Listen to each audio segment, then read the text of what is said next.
1,200 students in Denver were secured in their schools this afternoon after a young man was shot outside today, 13 or 14 years old, according to the superintendent. Police arriving at the Cole campus near MLK and Downing found that boy out front, critically injured, and they were initially told to go looking for another young person as a suspect, a teenager wearing a backpack. 4 hours later, Denver police tell us they do not have a solid enough description of the shooter to offer people in that neighborhood any kind of information while they continue to search. Even with the shooter on the loose, police felt comfortable with students walking home from DSST Cole High and Middle School today, as well as the elementary school next door. Parents in DPS, Colorado's largest school district, have some real questions about how the district communicated with them today during all that chaos. Our Jordan Chavez is out near the Cole campus. And Jordan, I suppose it's probably unfair to expect perfect communication during a developing and chaotic situation, but it's clear that some parents expected more from DPS. Yeah, Kyle, there was a lot of frustration out here. You know, the only information, or actually just the first piece of information, I should say, that was tweeted out from DPS around 3:30 this afternoon. But if you ask any of the parents who were around here earlier this afternoon, they'll tell you they didn't get a call, they didn't get a text, any kind of information that would tell them what was going on here earlier. In fact, they tell us the only way they knew was they either learned it from a friend or they learned it through social media. So as you can imagine, what we were talking to were a lot of parents who were not only very scared, they were also very frustrated, again, as you said, with DPS. Now, we also did talk with a few people who told us that they did get texts from their kids saying they were okay, but plenty more told us that they were in the dark. You know, we saw parents trying to get information from police surrounding the schools, and people were noticeably agitated when officers weren't saying very much. All parents say they were told was that students would be released one class at a time and they could pick up their kids at the high school after parents showed an ID to police or school staff. Now, students at Cole Middle School, they were the last to be released, and you could see the hope in parents' eyes every time we saw the door open. But Kyle, we'd also sometimes see the fear when they still didn't spot their kids. You know, that is very important. You know, our kids are supposed to be safe here. We need to know anything and everything that happens to them here. We're still their parents. This is just a temporary place to come to get their education. But I want to know, me as a parent, I want to know what's going on with my child and if my child is safe. When I drop him off and when I pick him up, he's going to be okay when I pull up in the car to pick him up.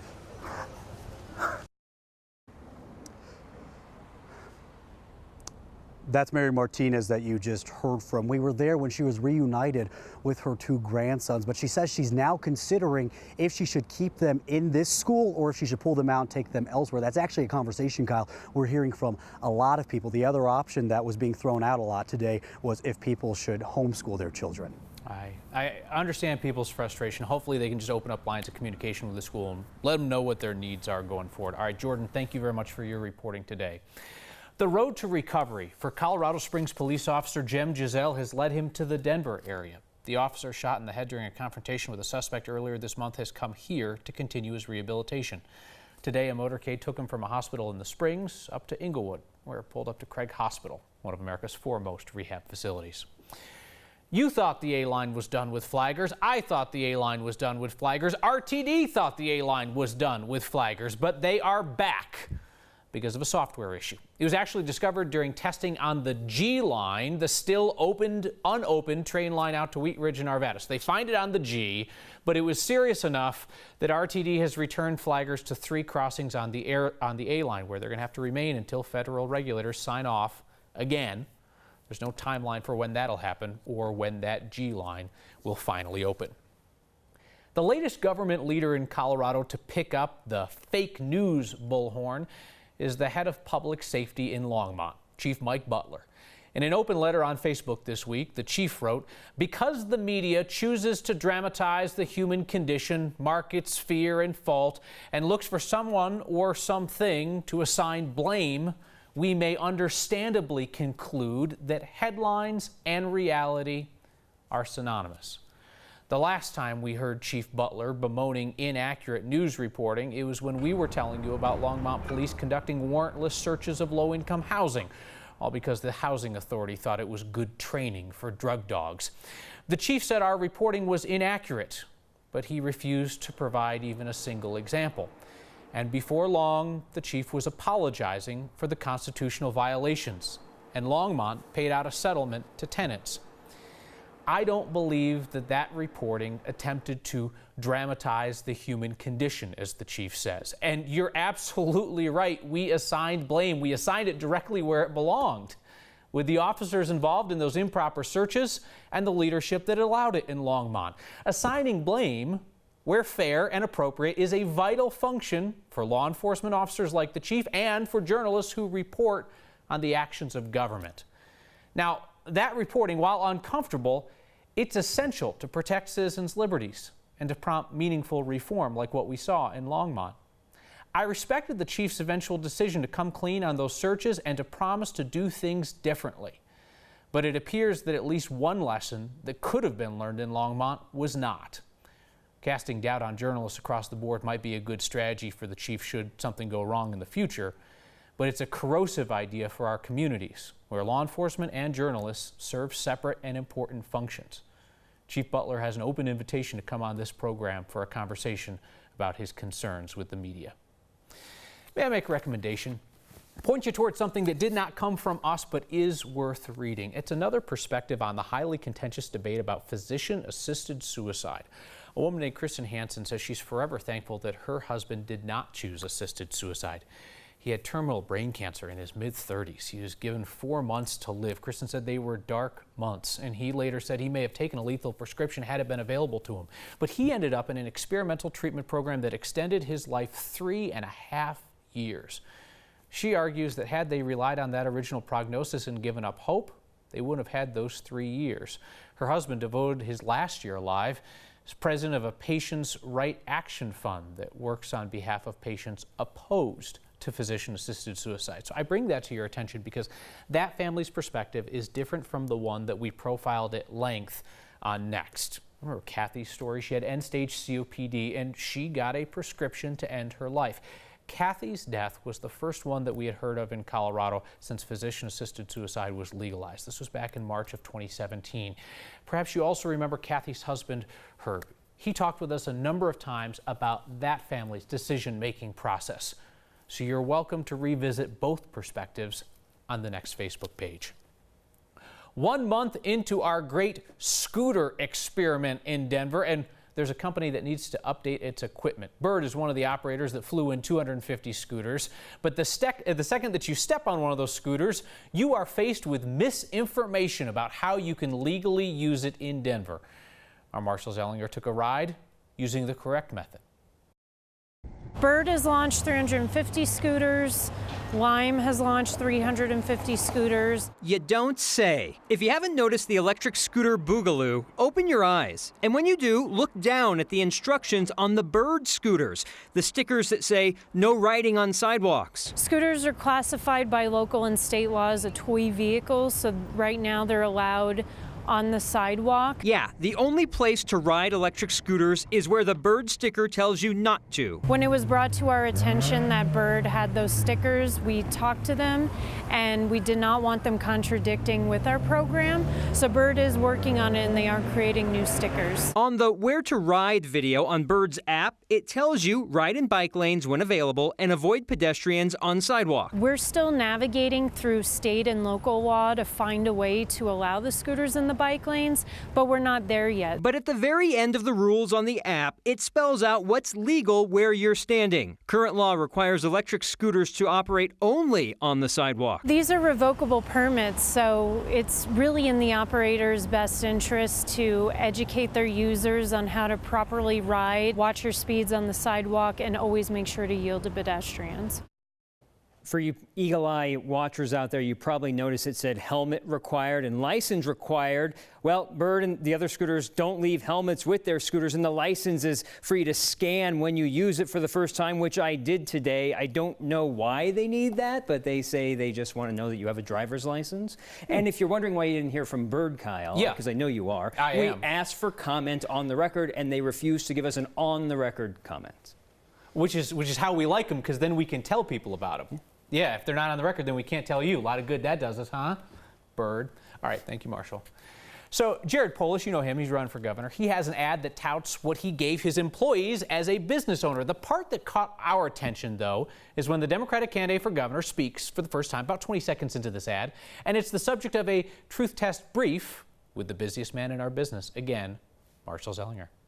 Wages haven't kept up with the cost of living. We need an economy that works for everyone. The stat is true. What it has to do with a governor needs explaining. Wages are not keeping up with the cost of living. You know, the cost of goods and services year to year. Based on stats kept by the Bureau of Labor Statistics, in 2012 and 2013, the average wage in the Denver metro area increased at a higher rate than the cost of living in Colorado. Since 2014, the price of goods and services have gone up more than the wage increases employees are receiving. But what control does a governor have over wages or the economy? It's more of a group effort. One way the governor can directly raise wages is if lawmakers pass a bill raising the minimum wage and then the governor signs that bill. As for the economy, governors do have influence encouraging businesses to come to Colorado and bringing higher paying jobs. Think Amazon. Those often come with tax credits or benefits negotiated with chambers of commerce or cities and counties. So it's a group effort, not the governor alone. With this truth test brief, I'm Marshall Zellinger. So while you'll often see us truth test negative ads, we're also going to be truth testing political ads that are factual and positive, particularly if they could use some added context. When we return, I have some questions about a state fair condom giveaway in Pueblo.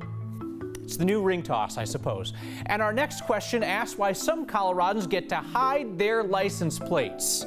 The question is about you bike rack users. Next.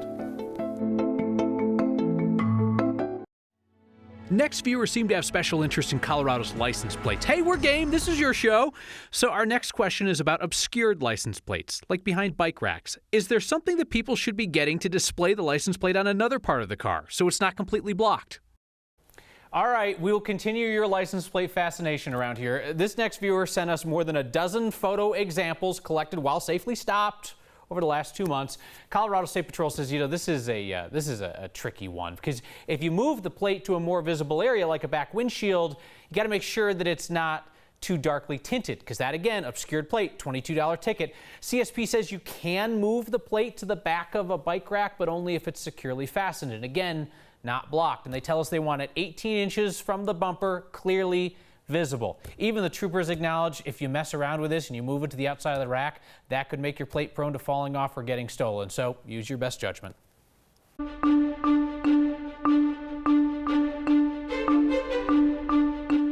What a great day. A reminder that fall is only 3 weeks away, with temperatures today in the 70s and maybe still tonight on the tail end of this weather system, a brief shower yet coming off the foothills. We're missing out on all the severe weather, the wind, and a lot of the smoke and haze, and we'll enjoy the temperatures that are below average for only one day.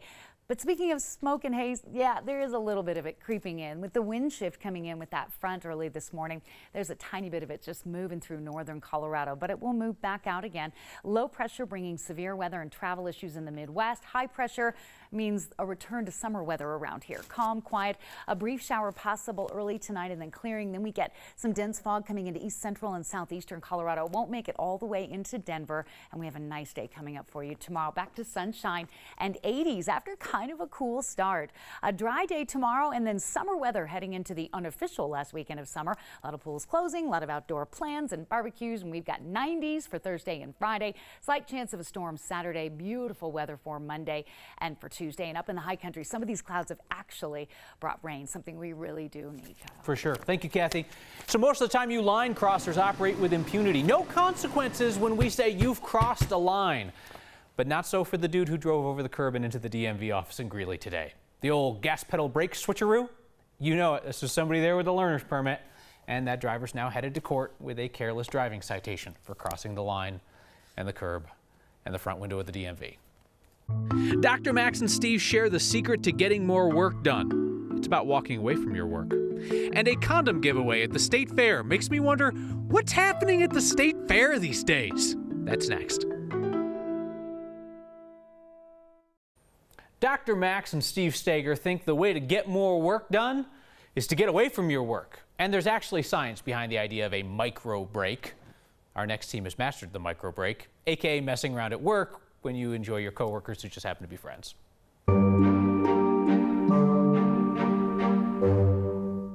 So I drive a lot of people in the next office crazy because I will goof off at random points during the day.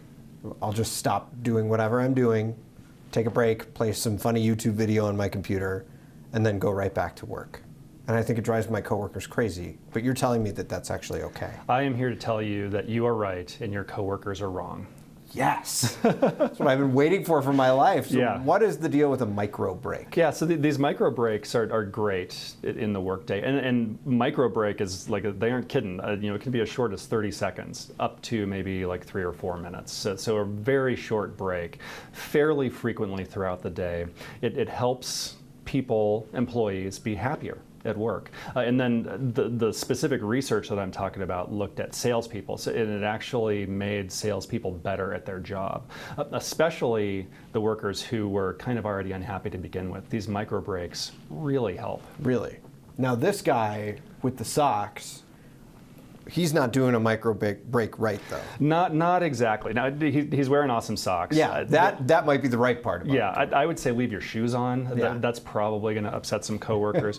And it's absolutely okay to eat snacks throughout the day. What the research showed is that a micro break specifically to eat a snack or to have some coffee or whatever it is, that doesn't actually help all that much in terms of making people happier and more productive at work. The kinds of things that help are getting up and walking around the office, talking with your coworkers, maybe in your case pestering some of your coworkers, yeah. and even stopping and surfing the web for 30 seconds, checking your Facebook page and then immediately going back to work. That kind of thing, it really refreshes us and makes us a little bit happier. Who would have thought? All right, micro breaks. I learn something new every time. Absolutely. I'm going to go take a micro break. Yes. The Colorado State Fair is underway in Pueblo, where the health department is handing out free condoms with the tagline, "Don't come home with an unwanted souvenir this weekend." What is going on at the State Fair these days?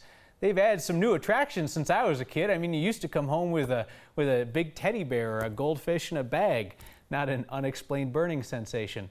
You think somebody's coming back from Pueblo like, did I just eat too many of those chilies? I don't know, there seems to be something else going on. But you know what? Good for the Pueblo Public Health Department. Looking out for everybody's health with their catchy Free Condom Friday State Fair themed giveaway. Because the Centers for Disease Control said just today that the rates of 3 STDs have reached record highs. Cases of syphilis, gonorrhea, and chlamydia are up again in America for the 4th consecutive year. You think winning that milk can toss game is tough? Try getting rid of. On with the program. We're back with a business getting blunt in the hunt for customers. That and your feedback next. It's a sign from a remarkably blunt business. A Conoco gas station near 9 News where the sign simply says customer wanted. They don't even need 2 at this point. They would settle for 1, just a customer wanted. I like their style. If you see a sign that makes you look twice, email next@9news.com or get our attention with the hashtag HeyNext. Kevin Masters sends in a thoughtful comment tonight about my retort to the public safety chief in Longmont, who was painting journalists with a broad brush as assigning blame and coming up with headlines that don't meet reality. Kevin writes, Kyle, I understand your point and your contextualization of the statements were on the mark. I do wonder, though, at least in a general sense, to some extent, if the very existence of your show is testimony to the veracity of some of his claims. Kevin goes on to say, you steer clear of many of the more tawdry stories that highlight both of the local and national news. I think there's some real truth in the issue. You know what, Kevin, that is a very good point. And on that, perhaps, Chief Butler and I agree. There is stuff on the news that does not reflect society. That said, I think the chief might be taking aim at reporting that is uncomfortable and factual. See you next time.